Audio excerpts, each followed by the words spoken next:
नमस्कार बच्चों, मैं राजिका अग्रवाल स्वागत करती हूँ आप सभी का आज की इस क्लास में। यहाँ पर हम पढ़ रहे हैं कक्षा 12वीं का अध्याय नंबर 17 जिसका नाम है मृदा एवं भूमि संरक्षण, जिसमें पिछली क्लास के अंदर हमने एक छोटे से टॉपिक के बारे में डिस्कस किया था, मृदा अपरदन और भूमि अपक्षीणन के बारे में, जिसमें हम मृदा अपरदन के बारे में पढ़ रहे थे कि किन्हीं भी कारणों की वजह से आपके जो ऊपरी सतह वाली मिट्टी है उसका वहां से विस्थापित हो जाना क्या कहलाता है, मृदा अपरदन कहलाता है।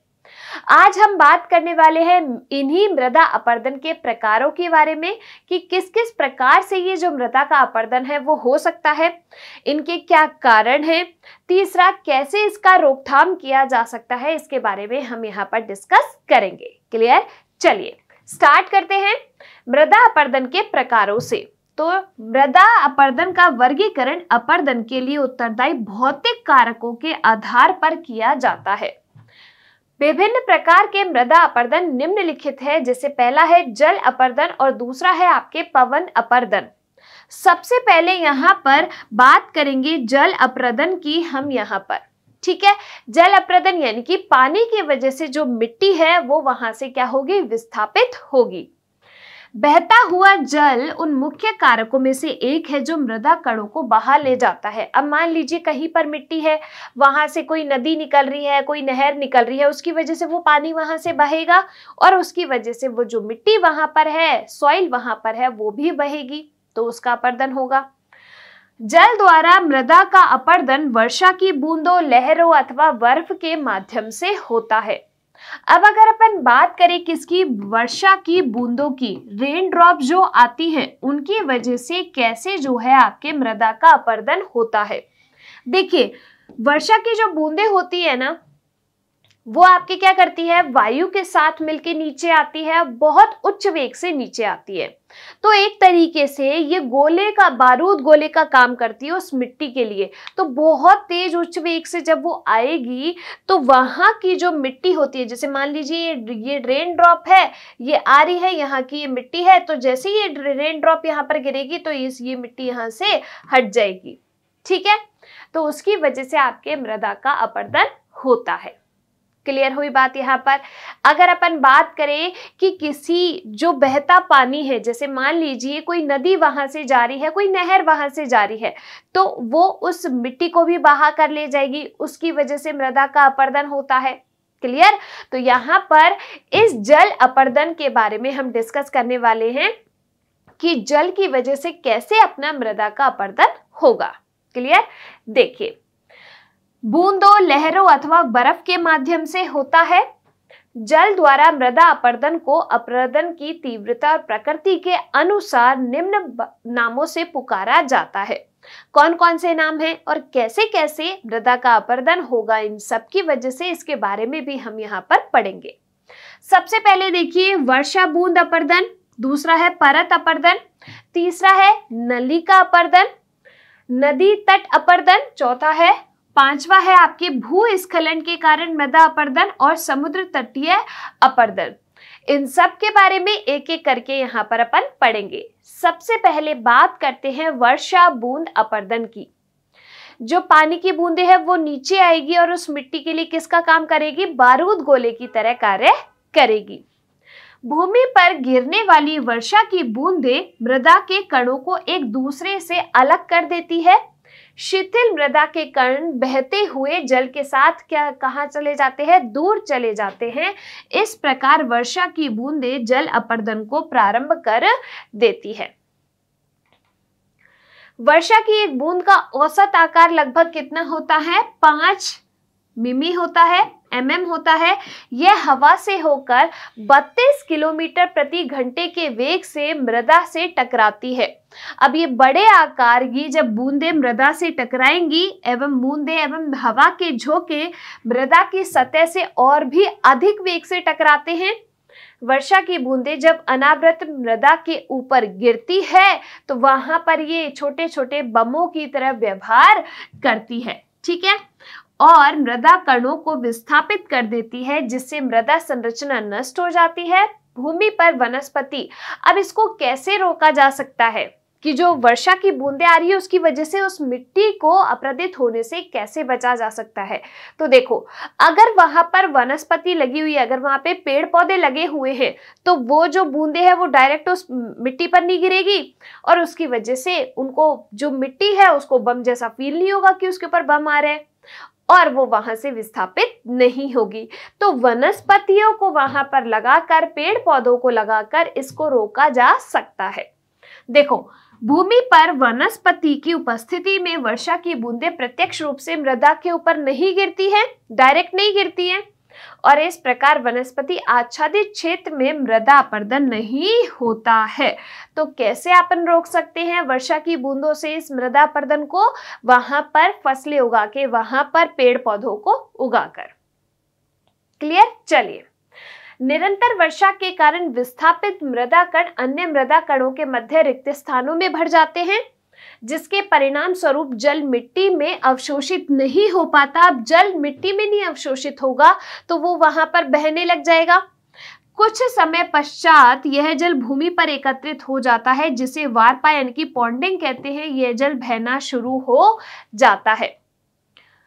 बहता हुआ यह जल अपवाह कहलाता है, रन ऑफ कहलाता है, गदला होता है क्योंकि इसमें मृदा के विस्थापित कण होते हैं, छोटे छोटे कण इसमें मौजूद है, इसलिए अपन ये कैसा होता है? गदला।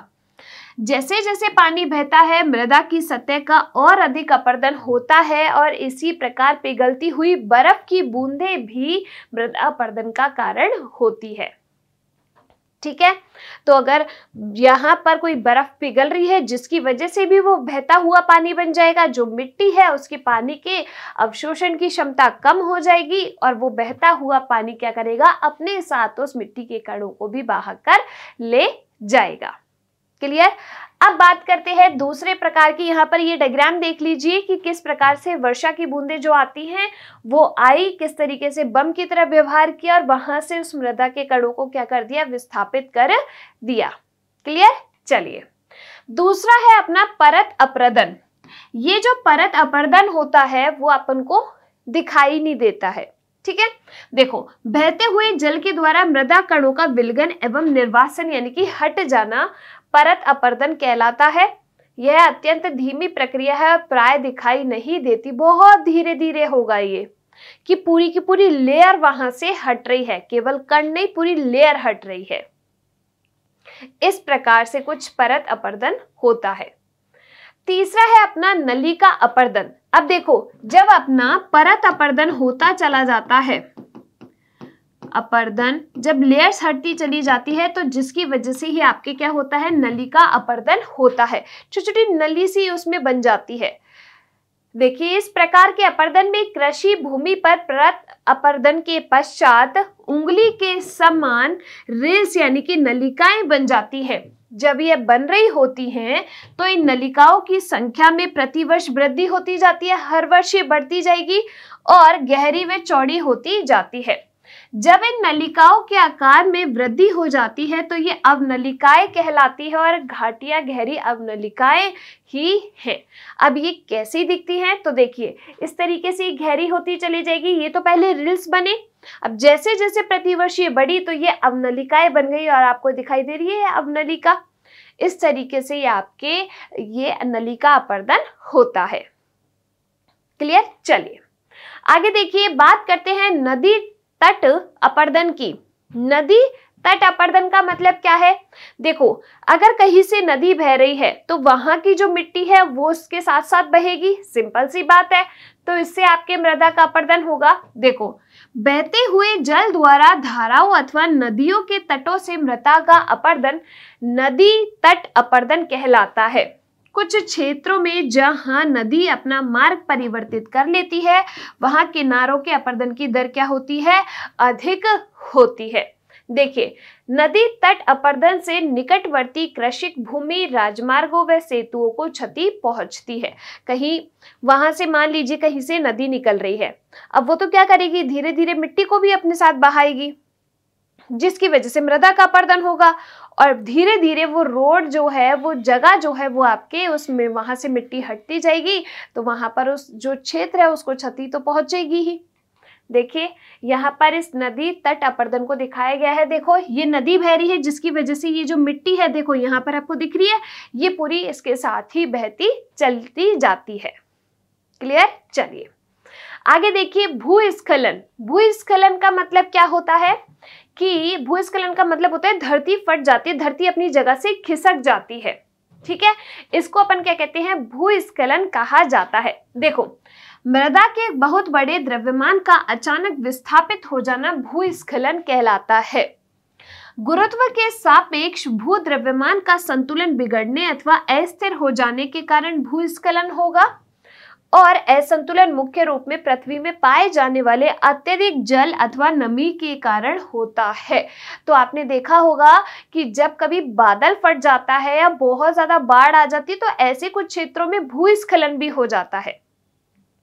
गुरुत्वाकर्षण इस प्रकार के अस्थिर भू द्रव्यमान पर कार्य करता है तथा मृदा और चट्टानों जैसे पृष्ठीय पदार्थ को नीचे की ओर तेजी से खिसका देता है। तो एकदम से धरती फटती है यूं इस तरीके से, और उसी को क्या कहा जाता है? भूस्खलन कहा जाता है। तो उसे एक बड़ा जो मृदा का क्षेत्र है वो वहां से खिसकेगा, विस्थापित होगा, इसको अपन कहेंगे भूस्खलन के कारण आपका मृदा अपरदन। क्लियर? आगे देखिए नेक्स्ट है तटीय अपरदन। मृदा का तटीय अपरदन समुद्र तट के सहारे होता है। यह अपरदन समुद्री लहरों की क्रिया समुद्र की धरातल की ओर भीतरी गति के कारण होता है। जैसे मान लीजिए कोई ओशियन है, कोई समुद्र है, अब उसकी लहरें आ रही है तो वो अपने साथ क्या कर रही है? उस मिट्टी को भी लेकर जा रही है। तो इसकी वजह से आपका क्या हो रहा है? समुद्र तट की वजह से यहाँ पर तटीय अपरदन हो रहा है। क्लियर? चलिए अब मृदा अपरदन के परिणाम क्या हो सकते हैं? देखो परिणाम क्या है, हमें पता है कि मृदा अपरदन हो रहा है तो वहां पर अगर वो क्षेत्र कृषि वाला क्षेत्र है तो वहां पर कृषि नहीं होगी, वहां की वनस्पतियां भी नहीं होंगी, क्योंकि मृदा अपरदन हो गया तो वनस्पति कैसे उग पाएंगी वहां पर। तो ऐसे बहुत सारे परिणाम अपन को देखने को मिलते हैं। जैसे बात करें जो बीज है वो भी नहीं उगेंगे, जो भूमि है उसकी गुणवत्ता भी नष्ट हो जाएगी। देखो पादपों के लिए आवश्यक पोषक तत्व एवं कार्बनिक पदार्थ मृदा अपरदन के कारण नष्ट हो जाते हैं, क्योंकि मिट्टी के अंदर क्या है? उस मिट्टी के अंदर वनस्पति ही उगती है और उन वनस्पतियों को जो पोषक पदार्थ है वो उस मिट्टी से ही मिलेंगे। अब जब वो मिट्टी ही नहीं है, वो मृदा ही वहां पर नहीं है, तो उनको पोषक पदार्थ नहीं मिलेंगे। अपरदन मृदा के सर्वाधिक उपजाऊ भाग को क्या कर देता है? नष्ट कर देता है। उपजाऊ भाग कौन सा होता है? जिसमें आपके फसलें उगती हैं। बीज अथवा पौधे नष्ट हो जाते हैं, इस प्रकार मृदा क्या हो जाती है? अनावृत हो जाती है। अब जब बीज और पौधे नष्ट हो जाएंगे, जो मृदा है वो अनावृत हो जाएगी, डायरेक्ट वर्षा की बूंदें पड़ेगी, जिसकी वजह से मृदा अपरदन होगा ही होगा। मृदा अनावृत हो जाती है। अनावृत मृदा पर वायु व जल के द्वारा होने वाला अपरदन क्या होता है? अधिक होता है। तभी तो वर्षा की बूंदों से मृदा अपरदन को बचाने के लिए हम वहां पर क्या लगा देते हैं? वनस्पतियां यानी कि पेड़ पौधे लगा देते हैं। मृदा की जलधारिता का ह्रास होता है। फसलें व चारागाह नष्ट हो जाते हैं। नालों, बांधों, जलाशयों इत्यादि जैसे जल निकायों में क्या होता है? अवसादन होता है। जल की गुणवत्ता क्या हो जाती है? विकृत हो जाती है तथा जलीय प्राकृतिक वास एवं जीव क्या हो जाते हैं? नष्ट हो जाते हैं। वृहत व गहरी अवनालिकाएं कभी कभी 30 मीटर तक पहुंच जाती है और भूमि के उपयोग को अत्यधिक सीमित कर देती है। तो यहाँ पर ये क्या है? आपके परिणाम है इस मृदा अपरदन के। आगे देखिए, बड़ी अवनालिकाएं सामान्यतः खेती बाड़ी में व्यवधान उत्पन्न करती हैं। सार्वजनिक सड़कों को भी नुकसान होता है। कृषि उत्पादन व भूमि उपयोग सीमित हो जाता है और भूस्खलन मनुष्यों व प्राणियों की मृत्यु का कारण भी बनता है। अब जब धरती खिसकेगी तो भाई मकान भी तो खिसक सकते हैं धरती के साथ साथ, तो उसकी वजह से जो बिल्डिंग्स होती है वो धराशायी हो जाती हैं और जो जीव हैं यानी कि मानव है और अगर वहां पर कोई अन्य जीव रह रहे हैं उनको भी नुकसान पहुंचता है। क्लियर हुई बात यहाँ पर? आगे देखिए, समुद्र तटीय अपरदन के कारण निकटवर्ती भूमि रेत से ढक जाती है। अब इस डायग्राम के अंदर दिखाया गया है कि किस प्रकार से वनस्पतियों को लगाकर जो है इस मृदा अपरदन को रोका जा सकता है। ये ऐसा क्षेत्र है जिसमें वनस्पति नहीं है, ये ऐसा क्षेत्र है जिसमें वनस्पति है। तो वनस्पति यानी कि अगर पेड़ पौधे हैं तो मृदा अपरदन को रोका जा सकता है। तो वनस्पतियां सभी प्रकार के अपरदनों से भूमि को बचाती है, चाहे वो आपके जल द्वारा अपरदन हो, चाहे वो आपके वायु के द्वारा अपरदन हो। क्लियर? चलिए, मृदा अपरदन की रोकथाम कैसे कर सकते हैं, कैसे इसको रोका जा सकता है? तो देखो, वानस्पतिक आच्छादन को बनाए रखना आवश्यक है। अगर मान लीजिए किसी क्षेत्र में वहां पर पेड़ पौधे उग रहे हैं तो उसकी वजह से वायु अपरदन रोका जा सकता है, जल अपरदन रोका जा सकता है, यानी कि इनके द्वारा जो मृदा का अपरदन हो रहा है उसको रोका जा सकता है। वनस्पतिक आच्छादन आवश्यक है क्योंकि पेड़ों की जड़ें मृदा कणों को एक जगह बांधे रखती है, तो वो मृदा के कण वहीं पर रहेंगे उन जड़ों के साथ, कहीं जाएंगे नहीं, तो अपरदन रुक जाएगा। दूसरा है पशुओं के चरने को नियंत्रित किया जाना चाहिए। अब अगर मान लीजिए कि किसी एक क्षेत्र पर पशुओं ने क्या कर रखा है, अतिचारण कर रखा है, ठीक है, ओवर ग्रेजिंग हो रही है किसी जगह पर, तो अतिचारण की वजह से क्या होगा, वनस्पतियां नष्ट होंगी। वनस्पतियों के नष्ट होने की वजह से क्या होगा, उस मृदा का अपरदन होगा और वो यहाँ पर जो परिणाम है वो आपको देखने को मिल जाएंगे। इसी वजह से अतिचारण को रोकना पड़ेगा। फसल चक्रीकरण तथा परती भूमि जैसे कृषि संबंधित क्रियाकलापों को अपनाना चाहिए। फसल चक्रीकरण का मतलब क्या है कि किसी भी खेत के अंदर या किसी भी ऐसी कृषि वाली भूमि पर एक ही प्रकार की फसलों को नहीं उगाना चाहिए, रोटेशन होना चाहिए कि इस प्रकार की फसल, फिर इस प्रकार की फसल, फिर इस प्रकार की फसल, जिसकी वजह से उसकी जो उत्पादन क्षमता है वो बनी रहती है। मृदा में कार्बनिक पदार्थों को बढ़ाने के लिए वनस्पति व मृदा प्रबंधन में सुधार करना चाहिए। कार्बनिक पदार्थ चाहिए होते हैं पेड़ पौधों को, अब इसमें सुधार होगा तो जो है अपने आप ही गुणवत्ता में भी सुधार होगा। नदी तट अपरदन को रोकने के लिए अपवाह जल को जलग्रहण क्षेत्रों में संचित करना चाहिए। और क्या कर सकते हैं, आगे देखिए, समुद्र तटीय अपरदन को रोकने के अथवा कम करने के लिए तटों के साथ साथ सुरक्षात्मक वनस्पति को पुनः रोपित किया जाना चाहिए। जो वही तट है उस पर आपके बार बार वनस्पति जो है उनको लगा दो, जिसकी वजह से जड़ क्या करेंगी, उस मृदा के कण को बांधे रखेगी और समुद्र के साथ बहने नहीं देगी। भवनों का निर्माण एवं अन्य विकास कार्य को बालू के टीलों से दूरी पर स्थापित करना चाहिए, है ना। यहाँ पर जो भी ऐसे निर्माण कार्य हो रहे हैं या फिर कोई भी ऐसे घर बन रहे हैं तो उनको बालू के टीलों से क्या करना चाहिए, दूरी पर विस्थापित करना चाहिए, स्थापित करना चाहिए। ये तो हुई बात किसकी, यहाँ पर जल अपरदन की, यानी कि जल की वजह से होने वाला जो मृदा का अपरदन है उसके बारे में। दूसरा प्रकार हमने यहाँ पर देखा है वायु अपरदन, जिसको अपन पवन अपरदन भी कहते हैं। ठीक है, देखो, वायु द्वारा मृदा का अपरदन उन क्षेत्रों में सामान्य घटना है जहां पर प्राकृतिक वनस्पति नष्ट हो चुकी है। जब वहां पर पेड़ पौधे ही नहीं है तो हवा तो जो ड्राई, वहां पर ऐसी गर्म शुष्क हवाएं चलती है। जैसे अगर अपन बात करें डेजर्ट की, मरुस्थल की, तो वहां पर शुष्क हवाएं चलती है, तेजी से, तेज रफ्तार से चलती है, जिसकी वजह से अब पेड़ पौधे वहां है नहीं। मरुस्थल में क्या होता है, पेड़ पौधों की कमी होती है, तो वो जो मिट्टी है वो हवा के साथ उड़ जाती है। इस प्रकार की परिस्थितियां मुख्यतः शुष्क एवं मरुस्थलीय क्षेत्रों के साथ साथ समुद्रों, झीलों और नदियों के रेतीले तटों पर पाई जाती है। क्लियर, जब वनस्पति नहीं होगी तो वहां पर जो पवन है वो क्या करेगी, उस मृदा को बहाकर ले जाएगी, बहाकर इन द सेंस कि उसको उड़ाकर ले जाएगी। मृदा के शिथिल कण निम्नलिखित 3 तरीकों से वायु के द्वारा उड़ जाते हैं, एक स्थान से दूसरे स्थान पर चले जाते हैं। पहला है अवसादन, थोड़ी थोड़ी अवधि के बाद पवन के साथ उड़ जाना। दूसरा है आपका यहाँ पर निलंबन, निलंबित कणों के रूप में लंबी दूरी तक मृदा का उड़ जाना। और तीसरा जो है वो है आपका पृष्ठ विसर्पण, अत्यधिक वेग से चलने वाली पवन के द्वारा धरातल पर मृदा का उड़ जाना। तो अवसादन, निलंबन और पृष्ठ विसर्पण, ये क्या है, 3 प्रकार हैं जिसकी वजह से आपके पवन अपर्दन होता है, इनकी हवा के द्वारा अपर्दन होगा। आगे देखिए, वायु अपर्दन के परिणाम। अब इसकी वजह से क्या क्या परिणाम हो सकते हैं, देखो।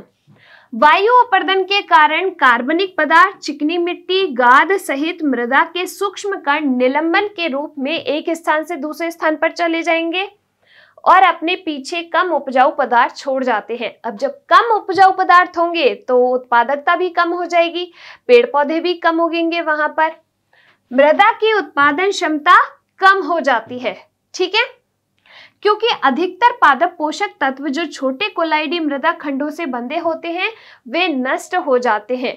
तो जिन पदार्थों की पेड़ पौधों को जरूरत है वो ही नष्ट हो गए, तो उत्पादकता तो कम होगी ही। वायु अपर्दन के कारण सड़कों और उपजाऊ कृषि क्षेत्रों को भी क्षति पहुंचती है, क्योंकि पवन के द्वारा उड़ाए गए मृदा का कण अत्यधिक मात्रा में इन स्थानों पर क्या हो जाता है, एकत्रित हो जाता है। मृदा अपर्दन की रोकथाम के लिए सुधारात्मक कार्यनीतियां क्या क्या है, कैसे जो है हम इसको रोक सकते हैं अपनी गतिविधियों में सुधार लाके। तो देखो, अतिचारण को रोकना चाहिए, पशु जो है वो ज्यादा मात्रा में इन वनस्पतियों को ना खाए, ठीक है। देखो, रेतीली मिट्टियों के ऊपर वानस्पतिक आच्छादन 30% से अधिक होना चाहिए, है ना। ढूंढ अथवा अधसड़ी घास को मृदा में छोड़कर हवा की पहुंच पर नियंत्रण किया जाना चाहिए। दूसरा देखिए, वातरोधी के तौर पर वृक्षारोपण के द्वारा वायु की गति को कम अथवा नियंत्रित किया जा सकता है। तो अगर आप किसी क्षेत्र में वनस्पति लगा देते हैं, पेड़ पौधे उगा देते हैं, तो इस मृदा अपर्दन को रोका जा सकता है।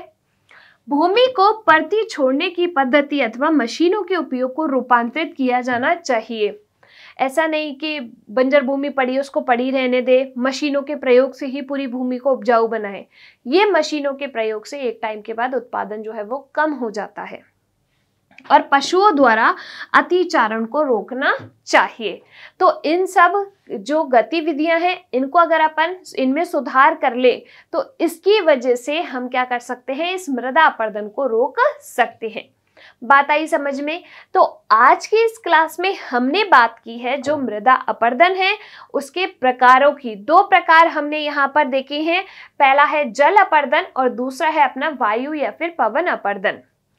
जो अपना जल अपर्दन है उसमें अपन ने देखा कैसे आपके नलिकाओं के द्वारा, कैसे आपके वर्षा की बूंदों के द्वारा, कैसे तटीय जल के द्वारा, कैसे समुद्र तट जल के द्वारा आपके जो भी मृदा है उसका अपर्दन होता है, कैसे इसको रोका जा सकता है। दूसरा हमने देखा पवन अपर्दन, जिसमें आपके क्या होता है, वायु के साथ जो मिट्टी है वो उड़ के चली जाती है, या तो अवसादन या फिर निलंबन होता है या पृष्ठीय विसर्पण होता है, जिसकी वजह से मृदा के कण एक स्थान से दूसरे स्थान पर चले जाते हैं।